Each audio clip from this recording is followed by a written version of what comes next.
What's going on, YouTube? Welcome back to another reaction, man. This is when killing a witness goes wrong. Let's say you've committed a crime and are now facing charges. There's a witness in the case, and you're sitting there thinking, if that person just wasn't around anymore, maybe this whole thing goes away. Maybe the case falls apart with them being gone. That's the logic the average criminal uses when they take a life during or after a crime. No face, no case. You could be facing 5 years in prison for a simple robbery, but if you took out the witness, you'd be facing 0 years, so long as no one ever catches you. Niggas really think the cops not gonna figure all this shit out eventually, bro. Niggas think they gonna be that rare 1% that like, oh yeah, they ain't gonna catch me though if I do it.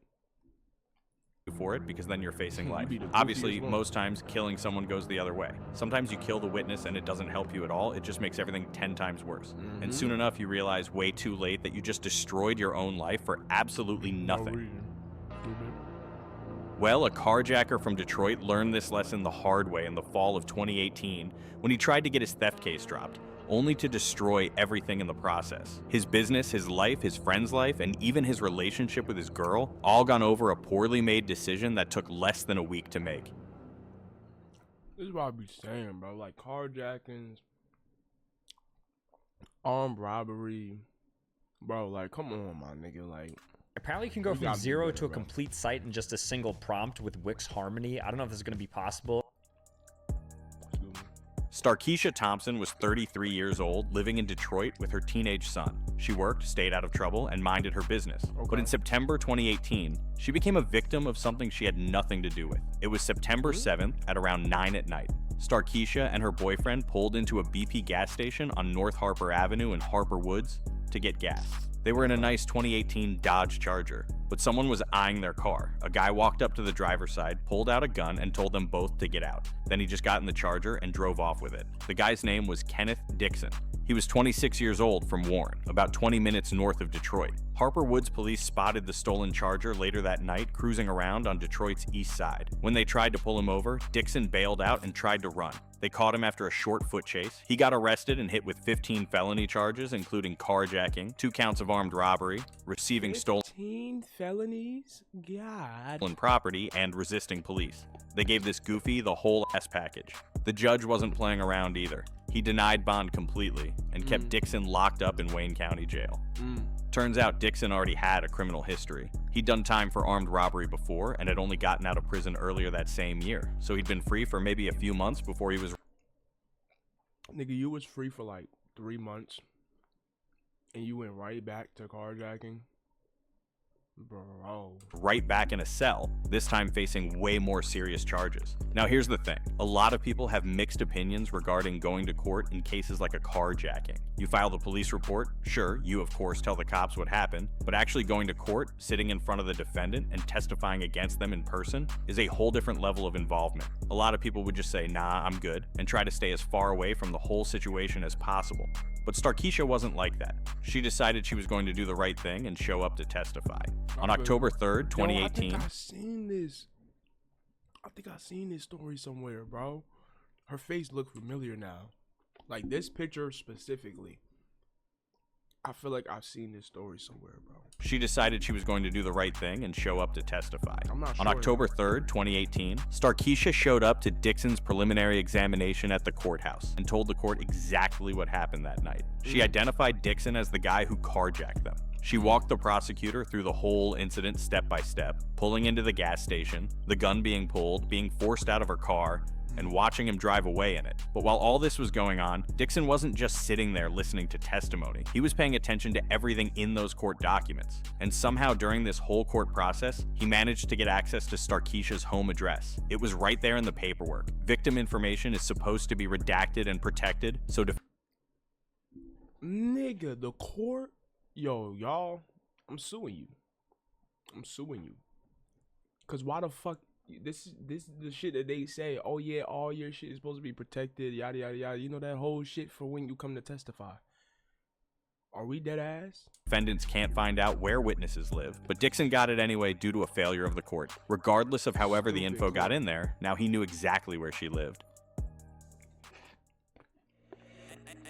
6 days later, October 9th, 2018, early in the morning, Starkeisha went through her normal routine. It was a Wednesday at around 8:05 in the morning. She dropped her son off at school like she always did, then went home and pulled into her driveway at her home on Collingham Drive, just off Cordell Street on Detroit's east side. She got out of the car, probably thinking about her day, and maybe what she needed to get done at work. But what she probably wasn't thinking about was the stranger stalking her every move nearby. Corey Holmes was a 39-year-old ex-con who'd met Dixon when they were both locked up in prison years earlier. Holmes had been out for a while, but he and Dixon stayed connected. And when Dixon needed someone willing to kill for him, Holmes was apparently that person.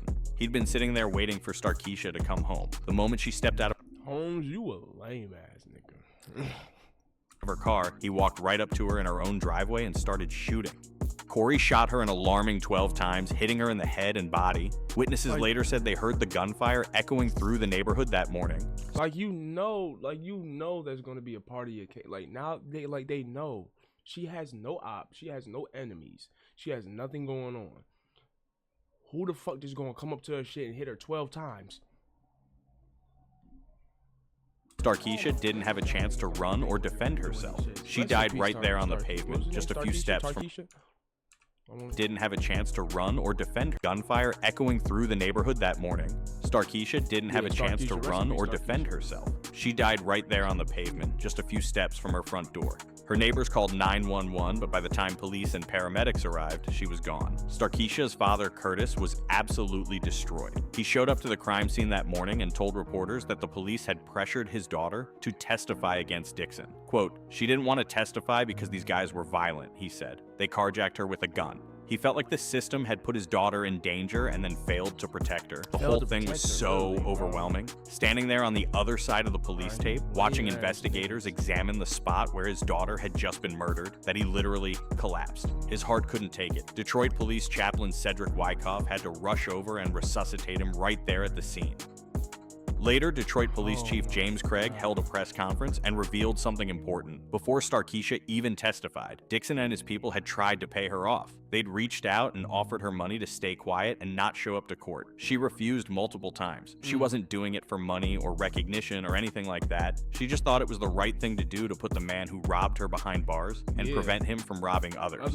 She had no idea that we have got to the point where literally anybody I got a nigga that's gonna come take your life. Like, you a lame build a fully working app without knowing how to code. This is Base 44. This is a first look at the current industry-leading AI. Decision would get her killed. Dixon, however, wasn't alone in this. His girlfriend, 23-year-old Yalana Streeter, had been helping him plan the whole thing. She was on the outside while Dixon was locked up, so she could move around freely and help coordinate everything. And once Starkeisha was dead, all three of them, Dixon, Streeter, and Holmes, probably thought they'd pulled it off clean. They were dead wrong. Wait, hold on, Streeter. Wait, hold on. Did I miss something? Who the fuck is she? No idea that decision would get her killed. Dixon, however, wasn't alone in this. His girlfriend, 23-year-old Yalana Streeter, had been helping him plan the whole thing. She was on the outside while Dixon was locked up, so she could move around freely and help coordinate everything. And once Starkeisha was dead, all three of them, Dixon, Streeter, and Holmes, probably thought they'd pulled it off clean. They were dead wrong. The police knew exactly where to look. That's what I'm saying. Like, y'all are so stupid. Like y'all are dead ass slow. Like, she has no rivals, no ops, no nothing. She's a normal woman. You come up to her car and put 12 in her body, my nigga? Are you dead ass? You think they're not gonna look immediately to who she just testified against? Like, I don't know. Like, what the fuck do people... Rest in peace. Dixon had the most obvious motive in the world. Starkeisha had just testified against him 6 days ago, and now she was dead. It didn't take a genius to connect those dots. So detectives immediately... It don't... Nigga, you put 2 and 2 together like this. Like, nigga, it don't take nobody. Like started pulling Dixon's jail calls from Wayne County Jail to see what he'd been talking about. And this is where people always mess up. Every single call you make from jail is recorded. There's an actual warning that plays before every call telling you that. But Dixon, being a goofy, still talked like nobody was listening. Is being recorded. So I forgot how the whole shit goes, bro. You ever been... This collect call is being recorded. You hear the lady voice on the shit talking to you, telling you that this shit is recorded.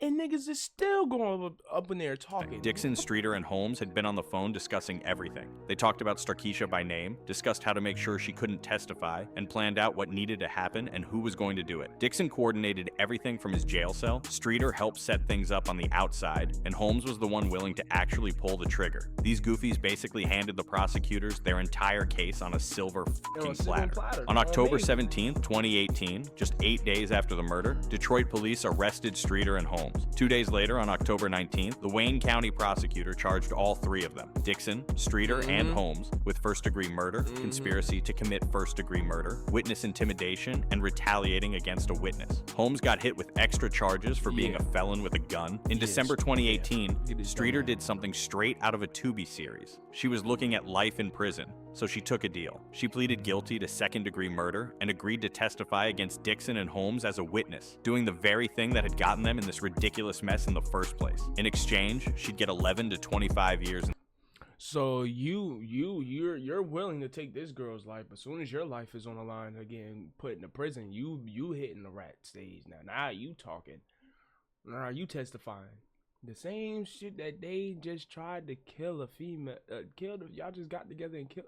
Instead of life. She got sentenced in 2019 and shipped off to prison. Dixon's trial finally happened in October 2022, 4 years after the murder. The delay was partly because of COVID shutting down courts, but also partly because of how complicated the case was. His carjacking case and the murder case got combined into one massive trial, so the jury was hearing about everything at once. The prosecutors played the jail recordings in court. You could hear Dixon's voice on tape discussing the murder, and of course, the jury heard the testimony against him, the evidence regarding the carjacking case that had started the whole thing, and his very, very, very obvious motives. The jury convicted him on everything: first-degree murder, conspiracy to commit first-degree murder, witness intimidation, and witness retaliation. On November 10th, 2022, the judge sentenced him to life without parole on the murder charges, meaning he'd never be eligible for parole ever. Then the judge added 13 to 22.5 years for the witness intimidation charge and 10 to 15 years for the witness retaliation charge.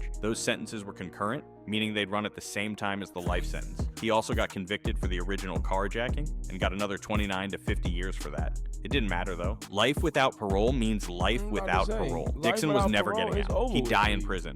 And all of this over a stupid Dodge Charger. Holmes went to trial a year later in June 2023. He was the actual trigger man, the guy who physically walked up to Starkeisha in her driveway that morning and pulled the trigger 12 times while she was just trying to get into her house after dropping her son at school. The jury heard all the same evidence, and the Wayne County jury convicted him of first-degree murder, conspiracy to commit first-degree murder, and witness retaliation. On July 14th, 2023, the judge sentenced him to life in prison without the possibility of parole. No chance of ever getting out. Then the judge added another 6 to 10 years on top of that for the witness retaliation charge, and this one was consecutive, not concurrent, meaning even after the life without parole sentence, he'd technically still owe those extra years. It's redundant, obviously, but it sent a message. Holmes would be a convict. That nigga, you ain't getting the fuck out, even if you was able to get that life charge drop or whatever, nigga. You still got 10 extra years, nigga. Whatever the fuck the case may be, it don't matter, nigga. Your ass is in there for life over a fucking Dodge Charger. Y'all niggas is goofy.